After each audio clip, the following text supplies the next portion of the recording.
틀을 바꾸라. 틀을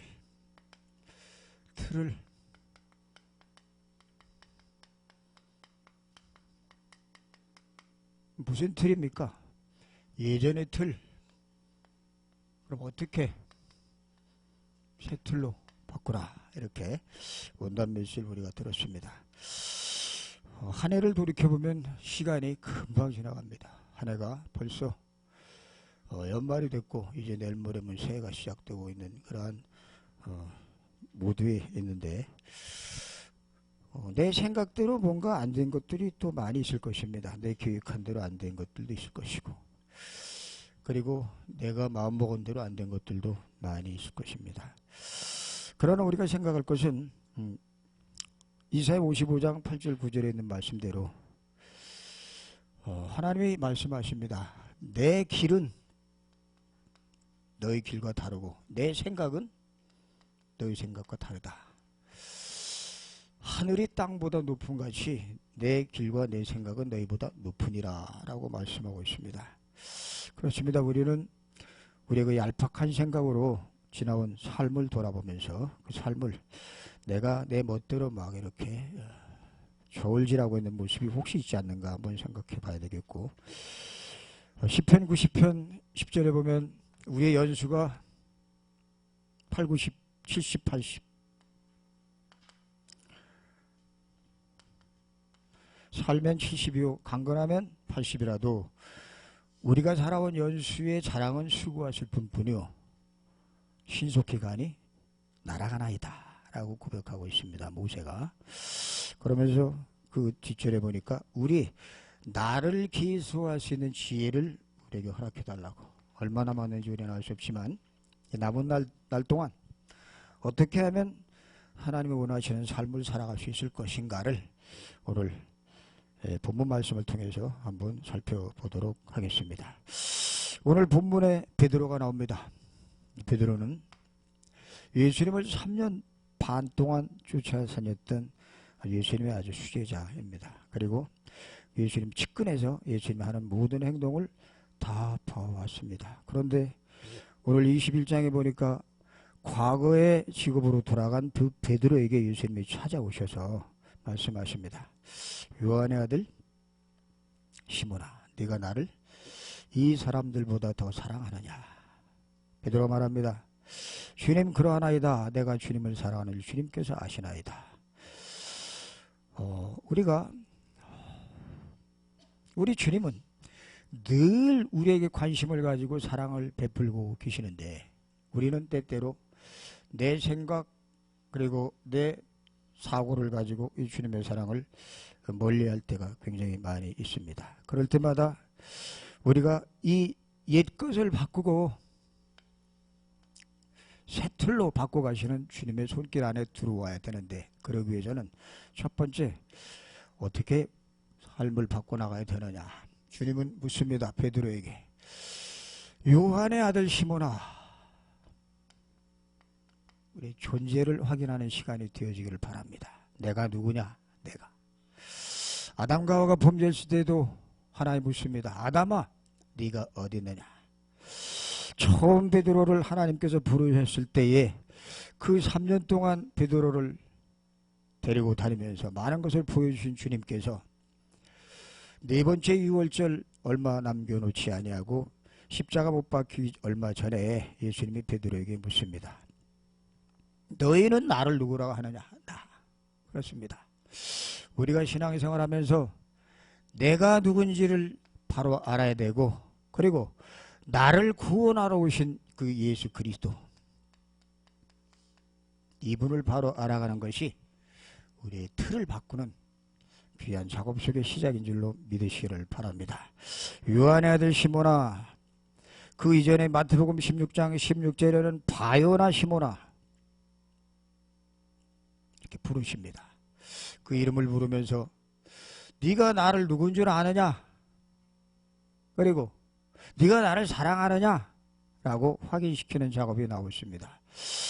우리가 살면서 때로는 우리 마음대로 안 되고 내 생각대로 안 되는 것은 일일이 우리의 삶 속에 많이 찾아옵니다. 그럴 때마다 우리는 뭘 생각하죠? 이거 이러다가 죽으면 어떡하나 하고 죽음에 떨면서 염려와 걱정에 사로잡힐 때가 많이 있습니다. 우리는 죽으면 끝이 아니라 그 죽음을 이기고 이 땅에 오신 그리스도를 정확하게 알고 그분이 나의 주인임을 알고 그리고 내가 그분의 자녀임을 알고 늘 고백하는 신앙 고백이 굉장히 중요합니다.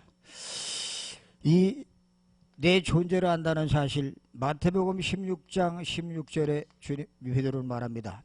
주는 그리스도시요 살아계신 하나님의 아들이십니다. 라고 고백을 했는데도 불구하고 왜 그가 예수님을 함께하면서도 예수님을 배반하고 그리고 왜 그가 예수님이 십자가에 못 박힐 때에 도망갈 수밖에 없었던 그러한 비겁한 인간이 될 수밖에 없었을까요? 고백은 했지만 이 고백 이후에 주님이 해야 할 역사를 그 속에 들어가지 못했던 것을 보게 됩니다. 예수님께서 이런 고백을 한 베드로에게 말합니다. 내가 이제 제사장들에게 그들에 의해 손에 의해서 내가 십자가에 못 박히고 죽어야 할 것이다. 그리고 그가 부활할 것을 말씀하십니다. 그 소리를 베드로가 듣고 말합니다. 주여 그리 마옵소서. 예수님이 말씀하십니다. 사단아 물러가라. 분명 조금 전에는 주는 그리스도시요 살아계신 하나님의 아들이심을 고백했던 베드로에게 사단아 물러가라. 네가 하나님의 일을 생각하지 아니하고 사람의 일을 생각하는도다 라고 베드로를 향해서 사단이라고 아주 무시무시한 선포라는 모습이 나타나고 있습니다. 우리가 신앙생활하면서 주는 그리스도시요 살아계신 하나님의 아들이심을 고백했음에도 불구하고 우리의 삶 속에 오는 여러 가지 많은 문제에 붙잡히는 이유, 바로 이 예수 그리스도의 죽음이 내 죽음이라는 사실이 확인이 안 될 때 이런 일이 벌어집니다. 저는 우리 병원에 저 식당에서 일하는 우리 박수기 여사님이 가끔 그런 얘기를 하는 걸 들어요.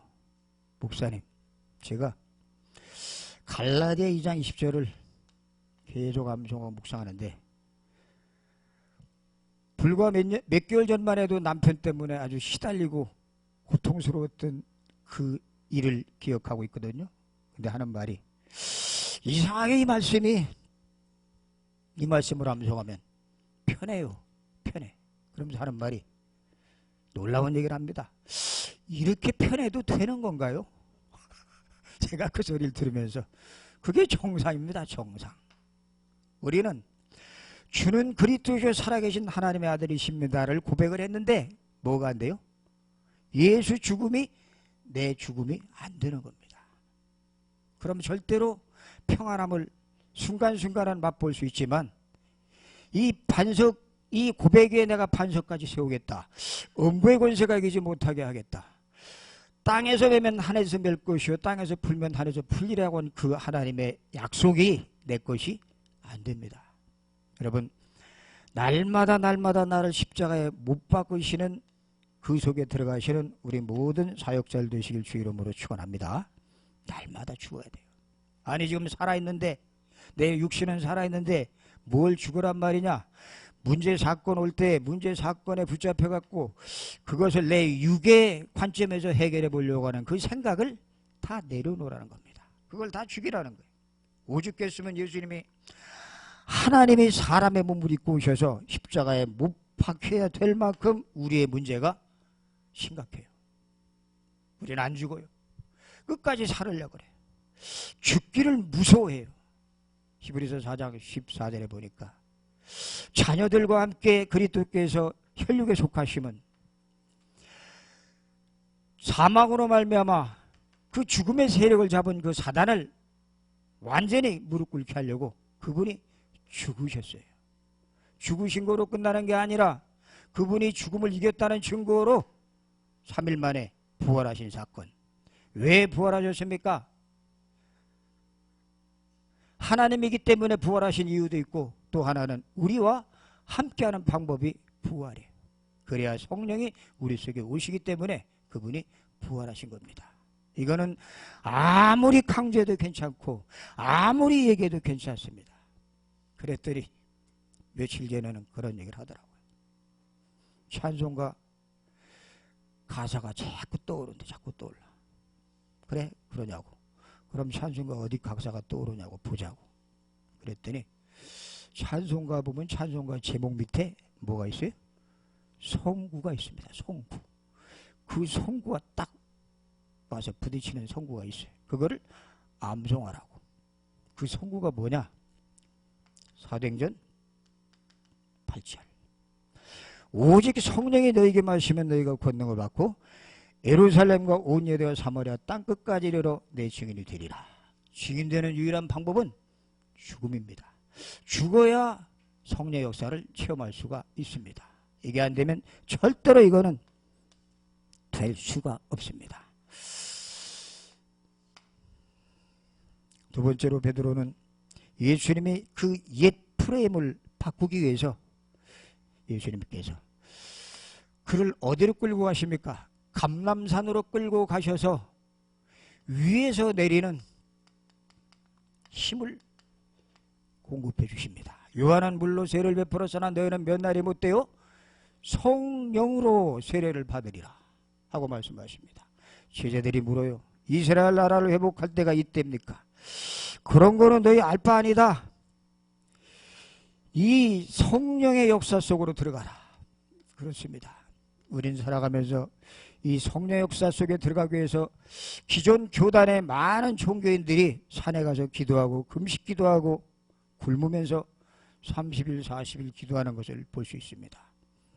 그래서 그들은 방언도 체험하고 또 신비한 능력도 체험하고 그것 가지고 자기들의 은사를 자랑하기도 합니다. 그러나 성령의 역사는 그런 일부분에 그치는 것이 아니라 성령의 역사가 내 속에 임하게 되면 위에서 내려지는 힘이 공급되기 때문에 전혀 세상 것에 좌우되지 않고 오로지 예수가 그리스도라는 사실만, 그 그리스도가 그리스도여야 할 이유만 설명하는 증인으로 바뀌게 된다는 사실입니다.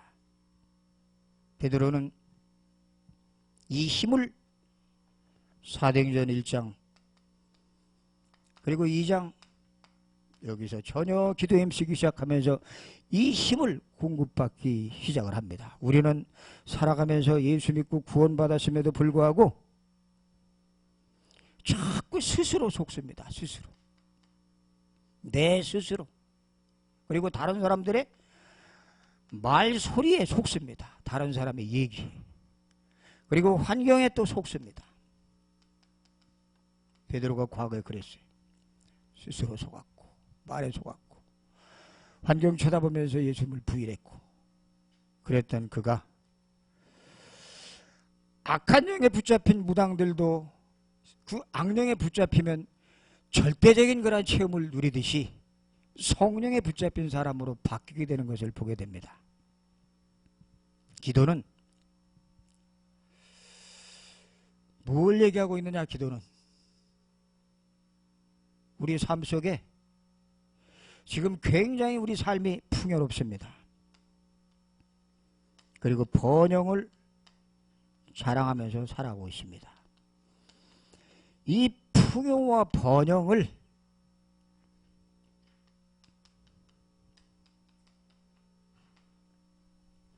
결핍 부족하면 사람들이 죽으려고 합니다. 육신의 풍요와 번영을 영의 결핍과 부족 속으로 들어가는 것이 그게 기도예요. 그게 안 되면 우리는 자꾸 육신 것 붙잡고 그거 잘 되는 것이 신앙생활 잘하는 것을 착각하라고 이런 것들을 향해서 계속 몸부림치게 된다는 사실입니다.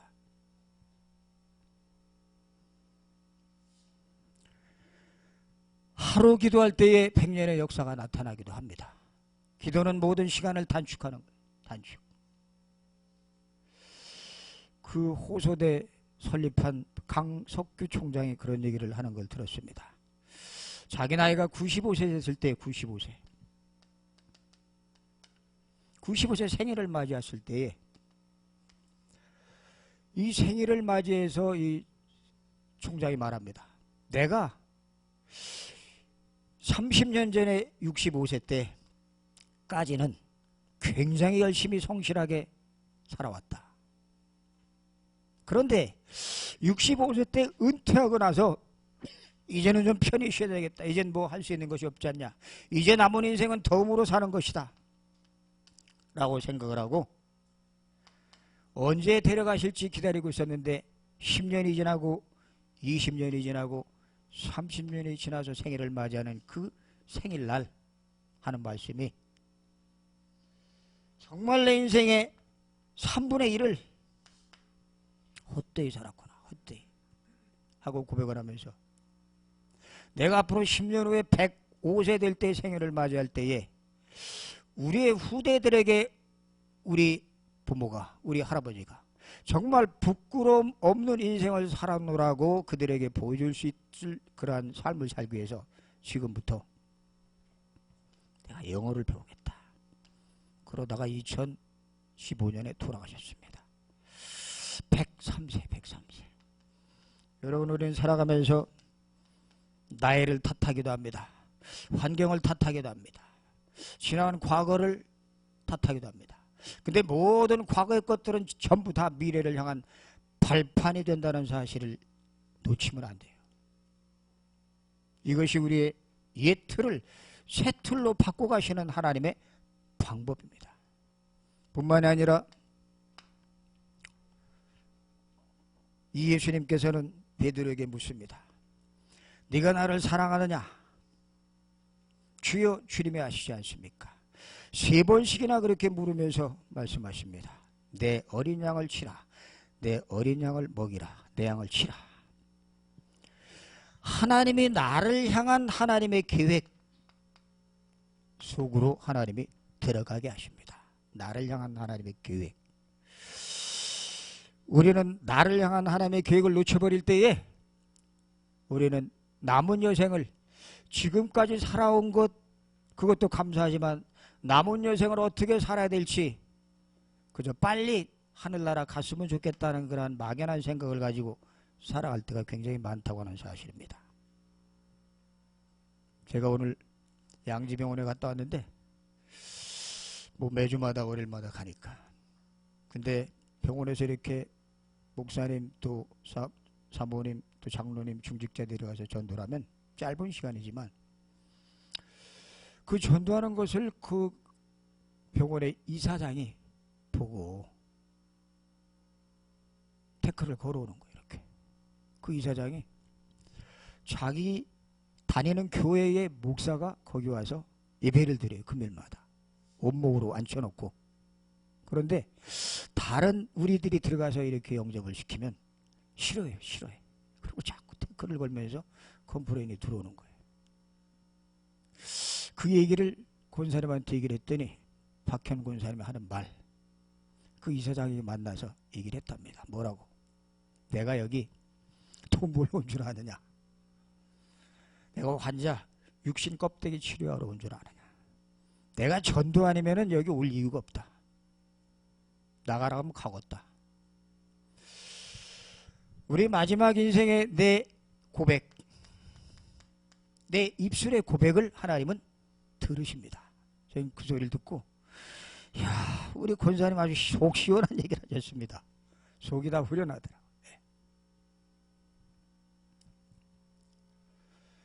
우리는 이 땅에 살면서 우리 경주, 병원 이곳에 나를 머물게 하신 하나님의 이유가 뭐냐? 단순히 돈 몇 푼 벌으려고? 단순히 월급 받아서 그것으로 내 인생의 생계를 유지하려고 한다면 빨리 그 옛 틀을 바꿔야 됩니다. 하나님이 나를 생명을 구원하시려고 여기에 보냈구나. 그 영혼 구원을 위해서 나를 살려주시고 영혼 구원을 위해서 나를 이러한 전문적인 장소에 나를 주셨구나 하는 사실을 우리 생각이 빨리 바뀌어야 될 뿐만이 아니라 지금 경주에는 250개의 교회가 있지만 경주 인구의 10%도 안 되는 기독교인들이 맥을 못 쓰고 있습니다. 맥을. 어떻게 복음을 전해야 될지 힘을 잃고 그저 힘이 없으니까 이리 왔다 저리 왔다 휩쓸리면서 심지어는 목사까지도 통일교에서 미국 구경을 시켜주겠다니까 거기 쫓아가는 그런 일들이 벌어지고 있어요. 심각한 일은 심각한. 그런 와중에 지금 16개 나라에 많은 1만 2천, 1만 7천의 그러한 외국인들이 지금 자녀들을 데리고 그 자녀들은 부모의 손을 따라서 뭣도 모르고 여기 오고 있습니다. 누가 그들을 책임져야 할까요? 경제에 아무도 책임질 교회도 없고 정부 기관도 없어요. 그 아이들이 여기 와서 입천장에 말라붙어 가지고 젖을 먹기를 구하나 젖을 물려준 사람이 없고 떡을 떼기를 구하나 떡을 줄 사람이 없다는 사실이 우리가 똑바로 봐야 됩니다. 주님 말씀하세요. 내 어린 양을 먹여라. 내 양을 치라. 여기서 말하는 어린 양은 어린 아이만 얘기하는 게 아니에요. 이제 막 신앙생활 시작한 사람, 이제 막 교회 와서 복음을 듣기 시작한 사람, 그 사람도 어린 양이고 그 사람도 우리가 양육하고 키워야 될 사람들입니다. 우리는 2020년도에 어떤 마음을 가지고 우리가 움직여야 되느냐. 뭐 여러 가지 RUTC와 또 그리고 많은 행사들이 또 앞으로 2020년도에 내일 또 원단 메시지가 나올 것입니다. 그 모든 것들 다 우리가 참고해야 되겠지만 첫째로 내 말하는 대로 하나님이 시행하신다는 사실을 믿으시 바랍니다. 내 말하는 대로. 여러분 우리는 신앙생활하면서 문제가 생기면 원망하고 불평하고 불만합니다. 바로 원망과 불평이 이스라엘 백성들의 주특기예요. 주특기. 그래서 그들은 가나안 땅에 들어가기 전에 10명의 정탐꾼 12명의 정탐하고 와서 고백하는 그 소리를 듣고 원망하면서 모세를 향해서 돌아가자 하고 원망한 소리를 누가? 하나님이 들으십니다. 그리고는 하나님 말씀하십니다.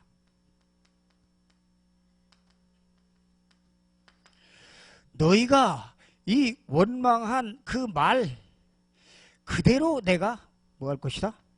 시행할 것이다. 시행. 하나님의 말씀은 반드시 성취됩니다. 그런데 하나님의 자녀들이 입 밖에서 나오는 입술의 고백도 반드시 성취된다고 하는 사실. 그럼 우리가 어떤 고백을 해야 될 것인지. 창세기 40장 45장의 요셉의 고백을 우리는 잘 압니다. 형들이 나를 판 것이 아니라 하나님이 나를 앞서 보내셨나이다. 하나님이 당신들의 생명을 구원하려고 나를 앞서 보내셨나이다. 우리가 여기 있는 이유가 이 지역의 생명을 살리라고 저와 여러분을 앞서서 보내신 줄로 믿으시 바랍니다. 늘 고백이 그래 돼야 돼. 뭐가 좀 어렵고 힘들다고 해서 막 원망하면 어떤 일이 생깁니까? 너희들이 그 원망한 그 백성들, 그 가나안 땅을 탐지한 날수 40일, 그거를 1년이 하루를 쳐서 40년 동안 하나도 못 들어가게 하겠다. 그리고 싸그리 다 장사 지내는 모습을 보게 됩니다. 하나님의 말씀은, 당신의 말씀은 당신이 책임지고 이루어 가십니다. 민수기 19장. 하나님은 인자가 아니시고 인생이 아니시니 후회하심이 없도다. 어찌 그 하신 말씀을 실행치 아니하시며 그 말씀을 성취하지 않으시랴. 그렇다면 우리는 언약 붙잡고 언약 속에 들어온 사람들의 말 굉장히 중요합니다. 함부로 막 내뱉으면 안 됩니다. 함부로 기분 나쁘고 내 감정에 상한다고 해서 막 뱉는다면 그 말을 누가요? 하나님이 들으신다는 사실을 잊지 마시고, 새해에는 우리 입술에 나오는 고백이 뭐 할 수 있다, 하면 된다, 그런 긍정적인 고백, 적극적인 사고가 아니라 하나님의 언약 붙잡고 그 언약을 깊이 누리면서 언약 속에서 나오는 하나님이 주시는 성령의 음성을, 성령의 역사를 고백하는 신앙 고백의 사람들이 되시기를 주 이름으로 축원합니다. 하나님 감사합니다. 오늘도 하나님께서 귀한 시간 허락해 주셔서 또 말씀을 하나님 다시 한번 확인케 도와주시고 우리의 한 해를 돌이켜보게 도와주심을 감사합니다. 지난 한 해 동안도 은혜 가운데 붙잡아 주신 주님, 이제 또 새로운 한 해를 주님의 장중에 붙잡아 주시옵소서.